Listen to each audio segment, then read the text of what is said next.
boeren hier maar druk. En dat had natuurlijk ik alles te krijgen met het waar. Een paar droege dagen, of zo goed als droege dagen. En dan alweer ruimwetter. Want het binnen gewoon pittige buien. Joen en vannacht. Ja, vanuit het westen, noordwesten wij ruim en lichte ruim. Letter vannacht in het waardgebied al buien, maar komen ze op tonger, hagel en wind zitten. En dan de temperaturen, die liggen vannacht zomaar bij de zon of de 8 graden in. En er is haast geen wind. En die wind, dit is die, het komt uit verschillende richtingen waaien. Zeg maar zuid-zuidoost, west, nou ja, geen maar terug. En dan morgen hoe buien, maar komen ze op tonger, maar komen ze op hagel, maar komen ze op wind zitten. Een waskoging voor het verkeer, meer zicht. Een waskoging voor de watersporter. Komen ze op die wind zitten en natuurlijk ook die tongerkons. De zinnen maken het geen kons en de temperaturen in het toon nog om bij de 12 graden heen.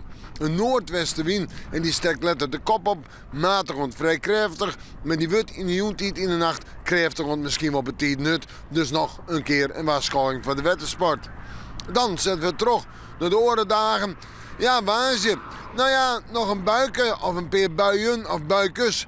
En de zinnen, nou, die maken het letterlijk wel wat kans. Maar nog altijd een koud waartype, hè. 11 graden. Op toon is hij hemelveert. Bewolking. Nou, de zinnen, nou, misschien. En een spotje ruim, misschien. En een temperatuur 12 graden.